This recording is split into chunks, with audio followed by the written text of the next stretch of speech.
Jackson here alongside the 2017 National League Manager of the Year, Torey Lovullo, taking the D-backs, who had 69 wins last year, to a 93-win season, winning the wild card game and back in the postseason. So, Torey, congratulations. Thank you. Thank you. Feels nice. Appreciate that. A long road trip, sometimes it's hard to come back and feel that energy right off the bat. What was it like getting the first home win in front of the crowd here? I think it was great. It was a great crowd tonight. With what you said, Gracie, even after that trade deadline where you no longer have Zach Greinke, they had won 5 of 7 games. Hello, this is your host, Olivia Eisenhower, and welcome to this week's episode of the Where We Belong podcast. I'm pumped to bring you one of the bigger mentors in my life out of the Valley of the Sun, so let's get right into it. I'm Jody Jackson. Jody Jackson Ackerley. Ackerley is my married name, but I keep my maiden name for television purposes. And I grew up in South Florida, but I've been out here in Arizona 21 years now in May. It's crazy that it's been that long. But yeah, I've been working at Fox Sports turned Bally Sports for 21 years here. A graduate of University of Miami. And I also teach a class at Arizona State, Broadcast Voice and Delivery, and really enjoying that, getting to know great students like Olivia. And, you know, just every day is still fun for me doing my job. So absolutely love it, covering the D-backs, covering the Coyotes. I do a show for the Cardinals, and just I enjoy covering sports and looking forward to some new challenges maybe down the line, but really loving it. Do you mind telling me kind of what your day in, day out life looks like? Because like you said, you cover several different sports at the professional level. So I can imagine it's nuts. Yeah, the day parts are a little different. So baseball season, you know, baseball players, they show up in the afternoon, they get ready, and then you have the game. So it's all in one part. And as broadcasters, even though now we're still on Zoom with our interviews and things, but that's the same for us. It starts around 2 or 3 game for like a 6:30, 7 o'clock game. So do interviews. The prep though, and everyone in this business knows this, like the prep is nonstop because you're reading stuff, and I have alerts on my phone. People probably think I'm crazy, but I get these alerts for everything. I'm not one of those people that shuts them off, but I have little doses of info that I need, and then I can go back and like actually research it later, but at least I've been alerted. This happened. So, I mean, that happens in the morning, late at night. I mean, so the research and the prep is kind of all day because it's just as information comes in, and then, you know, you do the interviews and the prep, and you talk to your producer. Talking with my producers, Chelsea and Brock, is huge, and coming up, you know, and then they're coming up with ideas, and then I'm throwing a few ideas at them. So, and then during the game is just observing and scoring the game, and post-game, doing the post-game show as well as the pre-game show, obviously. So yeah, I do the pre-game and a hit in the game and the post-game. And Coyotes day is a little different. They do a morning skate. It's all kind of the same prep that you do, and you do your round of interviews, but then there's the middle part, which is kind of like a downtime, and then you do the game. So it's a longer day, but there's a little like donut in the middle, I guess you could say. And then, you know, those are the 2 main things as far as live shows that I do. And then my Cardinals coverage, I just go to the home games, watch the road games, and then do a Monday morning show. Is there a specific one that you like to cover more than the other 2? It's tough. I really enjoy all of it. You know, baseball being every day, it's harder, and yet it's more satisfying in a way because not everyone is doing that. You know, not everyone is committing that kind of time.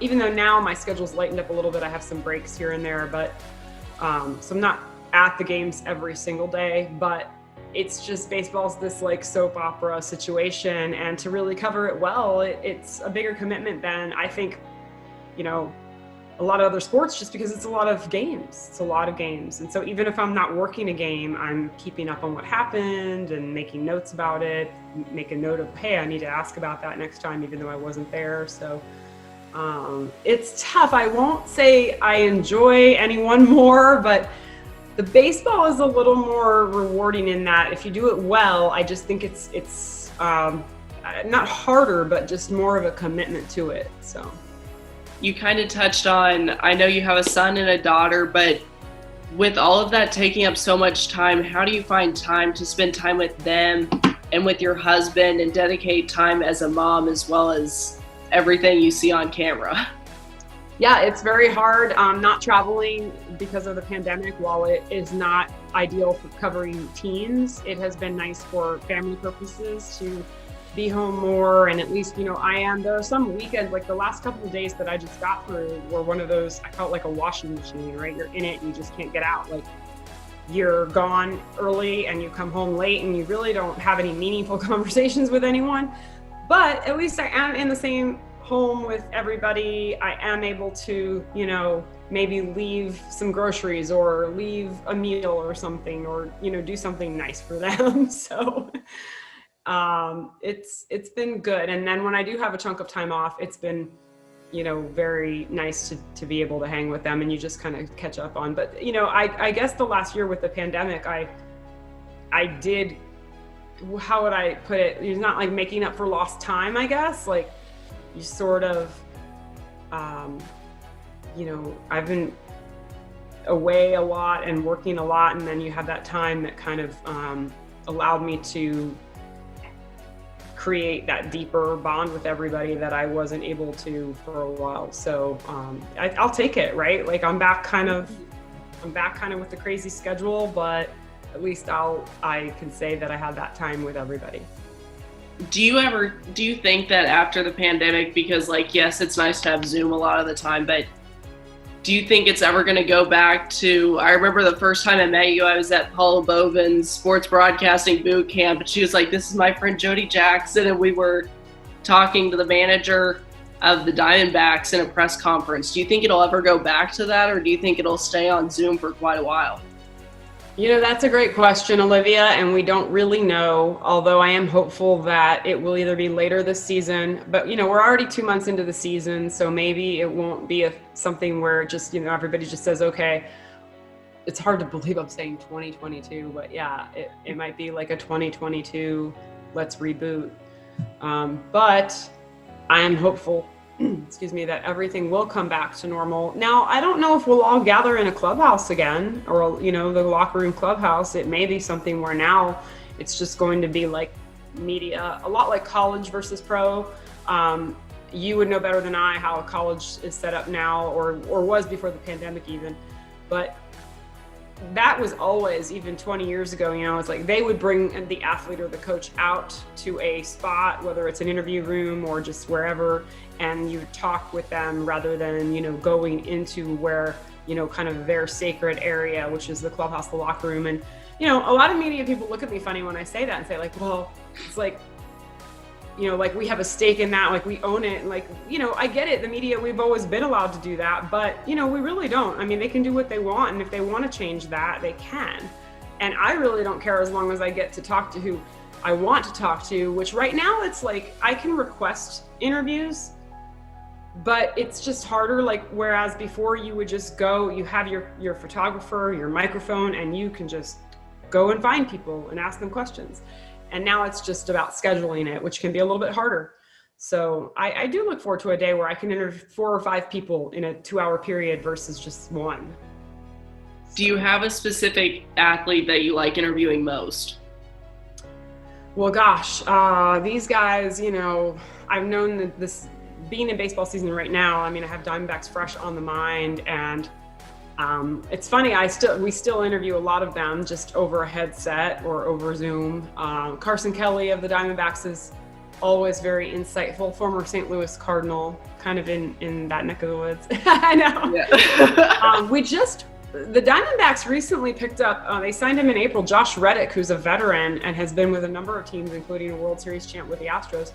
Myself and Mark Grace, because Mark Grace co-hosts the shows with me, we interviewed him the other day and he was fantastic. So he might be a new favorite, but the team has changed a lot over the year. David Peralta is great. Cardinals wise, gosh, there are a lot of guys. Larry Fitzgerald's always my favorite. We're waiting on him to see what he's going to do with his career. And Coyotes wise, there are a lot of great guys as well. Really enjoy talking to guys like Jacob Chikrin, and who's a rising star in the league. And, so there's a few names, but sports is so different now. It's not like years ago where, one of my favorites was always Kurt Warner when he was with the Cardinals back in 08, 09, and went to the Super Bowl. And he was with the team for more than a couple of years. It's just things change so much lately. And maybe it's just these teams that I'm covering, but it seems to turn over more lately than it used to. Do you think, and this is more of an NFL question, but do you think the NFL is turning into, I could argue it already has been this way, but just with the Aaron Rodgers stuff, I think it really puts it under the microscope. Is it really a player's choice kind of league now? Where you kind of the NBA. Yeah. Do you think the NFL is headed in that direction? Do you think Arizona will be victim to any of that potentially? I hope not. What's funny about that, it's funny that you mentioned that, because Arizona has kind of been the place for disgruntled players to go, that they want to go. And it's all these other players are like, I want out. And then everyone comes to Arizona. I'm talking about DeAndre Hopkins.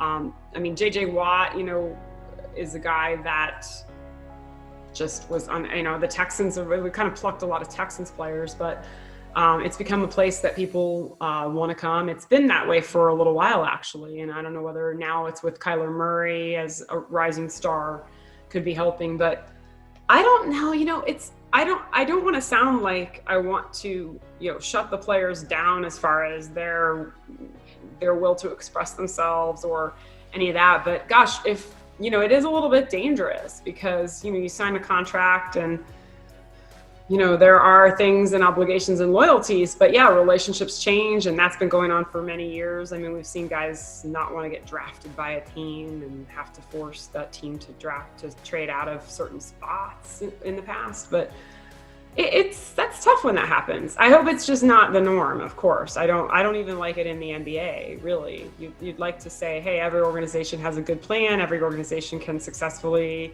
draft, sign, and keep players happy, but it's just not realistic. So I hope it's not something permanent. I think JJ Watt, he posts a lot about Pat Tillman, which I really appreciate. And so it seems like he's really trying to invest in staying in Arizona. I don't know how much longer he'll play, but I think people are sleeping on the Cardinals a little bit this upcoming season. I think they're going to shock some people. But it's funny because you say sleeping on them and then others are really touting them. So it just depends on who you ask. And so I think they're kind of in the middle. It's kind of like wait and see a little bit. They do have a lot of weapons on offense. They picked up some good pieces on defense. They're still a little thin at corner, which is, a problem at times. But they're not the only team that's thin at corner. So I guess because every journalist I've talked to, and I know it's a reason I want to go into journalism so badly, is just telling the stories, not just this is what happened in a game, but this is what's happening behind the scenes as well. What part of that is taken away when you can't do those in-person interviews you were talking about? Yeah, there's a lot to that. Now you're at the mercy of what the players let out there, whether it's on their own social media. Sometimes the teams post things. The teams have people on the inside now, where that was always a little bit of an advantage, is once teams, and it hasn't been that long. It's only been 12 to 15 years ago where teams started hiring their own journalists to cover teams. Before that, it was just people that were not employed by a team. So there was always a little advantage there, but now it's very blatant because, they have access and we don't. So, it hurts a little bit. And you look at other content and you're like, oh, I'd love to be able to do that. But again, we're all eyeing a time where I know at our network, we're hoping to be doing more and more very soon. June, right around the corner here, it's that's going to be a target to start doing a lot more original programming and features and things like that. Now, it might not look like it used to, but it is definitely better than what we've had, which is not very much, and more than a Zoom call. How many times did it take you to practice the Fox Sports, Bally Sports switch over before it got ingrained in your head? I've been asked that a lot, but I've been pretty good with it. I don't think I have screwed it up on the air. I just kind of immediately when we switched, it was like I flipped a switch and it's Bally Sports. So Bally Sports and Bally Sports Arizona. But it was many years with Fox, like about 20. So we changed our name a few times. It went from Fox Sports Net Arizona to FS Arizona to FSN. I don't even know. And then we've been Fox Sports Arizona and now Bally Sports. So yeah, I'm proud of myself on that.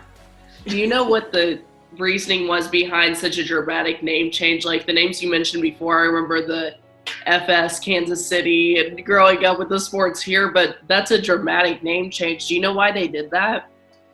Yeah, so I know the basic premise of it all. I don't know the ins and outs and the real nitty-gritty details, but basically we were owned by Fox, these Fox regions for many years, and then we were bought in, I want to say 2019. See, the thing about being so busy, I don't get the dates right on the business side because this is the business. Luckily, the business side is not something I have to worry about too much. I believe we were purchased by Sinclair Broadcasting in 2019. Or maybe it was before that and we just switched over. Like, honestly, I'm just thinking about when I had to switch my insurance and when I had to fill out some HR stuff, like, personal stuff. So it might have been before that, but August of 2019 is when a lot of it shifted, for us as employees. But maybe they agreed in 2018, but it happened over time. But we knew Fox was selling, and it was first Disney. It was like this weird, like we're Disney for a second and then we had to be sold off. And Sinclair was able to purchase our regions, and they already have, they were making some inroads with sports anyway. So now, definitely a big player in the sports market with all these regions. And so basically Bally bought the naming rights. Sinclair sold the naming rights. So it's like much like many of the buildings around the league and everything, it's a corporate name. So Bally is just the name. We for a while, I remember wondering like what was it going to be, and we just didn't know. I did not, I didn't really know what it was going to be called. So it's Bally.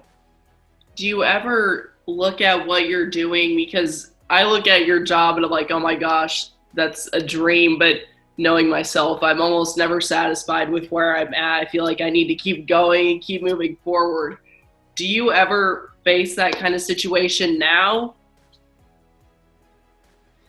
Yeah, I think I do. I mean, I'm interested in continuing to grow, even though I've been doing this for 20 years, 25 actually. I started in radio. So early in my career, it was with radio, it was quick reports, reading like, 2-minute sportscasts, WFAN style. Back in the day, it was like, that was the template for sports radio. And it would be the FAN, oh gosh, I forgot the name of it. Their little, come on and like give a quick sportscast. And then interviews. And then I did a little bit of talk show stuff. They gave me an opportunity to do that. But a lot of reporting, a lot of just, straight reporting. And then I did sideline. In the job here, I did a lot of feature stories early on for what we called the Arizona Sports Report. And then I got to do sideline for a lot of ASU teams back in the day. So, actually doing a lot of stuff that students do now on the Pac-12 network and things like that. And we were, Fox Sports Net at the time was very much entwined with the Pac-10 when it was the Pac-10. So I was doing a lot of, we had the tournaments at the state Pac-10 basketball at the Staples Center. I would go cover football up in Eugene, Oregon, or Corvallis or UCLA. And so I grew throughout. So yeah, I'm like you a little bit, even though I'm older, obviously, but I don't like to stay stagnant. I don't like to feel like I'm just doing the same thing. And so I can challenge myself to do more writing and do more feature pieces and, maybe do some play-by-play here and there. I've done a little bit of high school. I did a GCU softball game a few years ago. So the problem for me is just finding that time. Like you mentioned, my family, and then, just the daily grind of the job. And I throw myself into, like, if I have, every day when I'm going to the ballpark, I say, oh, well, okay, I have to write this one feature. I'll have time at some point. Well, you throw yourself into what you're doing. And up until the pregame, I'm prepping the pregame. Then in the game, I will say I take time to eat something, and I'm a sucker for ballpark food. So yeah, I could probably just starve and not go get food or popcorn or anything and write a feature, but you're pretty much immersed in the game. And then it's the post game, and then you go home and you're, but like exhausted. Or sometimes I laid out a digital show in the middle of the night, like it was 1 a.m. because it was going to happen the next morning. So the hard part for me is just finding time to do those new challenging things. If you could go back and tell your younger self some piece of advice or kind of what you tell students and maybe your daughter now, what would it be? That is a great question. And the biggest thing is always for me, I think it took me a while to trust myself. And I think that there has to be a time when you're able to do that, when you know that you're right and you've prepped what you need to do. And as you're doing what you're doing in school or opportunities that you get to do on air, there comes that point where you've done your work and you're ready to go on, and it's like, hey, all right, trust yourself and have fun with it and have confidence and let that show, let it shine. And a lot of times that's what kind of holds people back, is that they're just tentative and they're not sure. And you control that. That's what I want to tell people, is that you can control that. Because if you're getting to the point where you master that subject you're talking about, or whatever that game is or that event, you can control how you present that. And you don't have to be, if you're sure what you're doing, and you shouldn't be going on if you're not, then just go out and nail it, And I think I was a little tentative early on too. And I don't know that it really held me back, because I think it's also natural, but I would have told myself that earlier. And also just not be afraid to ask those questions, like every question, any question, and then when you're talking about stories, and you want to ask good questions, but also don't be afraid to reach out to people and ask for advice or ask questions. Awesome. Well, thank you so much again. I don't have any other questions unless you wanted to add something. No, I think I covered a lot of what I enjoy about what I do, and I'm glad. I really enjoyed having you in my class and teaching you, because you were soaking it all in. I saw such progress, even though you started with a pretty good base, and you love what you're doing. You're passionate about sports and covering it, and so I love to see that. Well, ever since I've been home, we were at a soccer game last night, and my dad looked at me and he goes, "Do you ever stop talking about sports?" And I'm like, "It's all I take in." I'm like, "I'm sorry, Dad," but yeah, I think passionate's a fair word. Yeah, and that's wonderful, because that's how I was when I was younger too, and you'll never regret doing this for a job. If there are some people that think they kind of think, oh, that'd be cool, and they don't realize you kind of have to live, eat, sleep, breathe, all of it, which for me and you, we enjoy it, we love it, and we wouldn't have it any other way. And yet, if it's not for you, I will tell others, like, if it's not really for you, it's such a time commitment that you won't enjoy it. So find what you love and then go and do it. I will. One more question. How do you not burn yourself out? Yeah, you have to take a little bit of time off. For me, it's like these stretches of really intense, a lot of working, a lot of days in a row, or like, for example, the D-back season, I did the first 40 out of the 40 out of the first 44 games. And in there, I had like a little sprinkling of, like, I worked 6, had a day, and then worked 7, had a day. But then I got, now it's much more spread out. And so now I work 3 or 4 days, and then I have like a 3 or 4 day break, or maybe not 4, but like there's a break there. So, it's different when you're in school. It's different rather than being employed and doing X amount of games a year and all of that. But like, find time where you can just take time for yourself, because I say this knowing that, like, you're in that phase where you're a go-getter, which is great, but downtime is okay, and you have to, because like sometimes for me, there's like actual anxiety over how many things am I forgetting today, or what am I not doing that I'm supposed to do, and that's not super healthy, but it is normal too. But I write myself a lot of notes. I have a lot of things in the calendar and the phone, and it's beeping, it's alerting, and so I'm trying. But there has to be a time too when you can put your phone down and get away. And I definitely suggest that, even if it's for just a couple of hours. And with that, thank you for tuning in to episode number 8 of the Where We Belong podcast. And I hope you will join me next Monday for episode number 9, which I promise you won't want to miss. But make sure to take some time with your family and friends this evening and the rest of this Monday that you have. And thank those around you also who have served this amazing country, in which I know I can't express the level of gratitude I have enough. Lastly, have a great rest of your week, and I'll see you next Monday.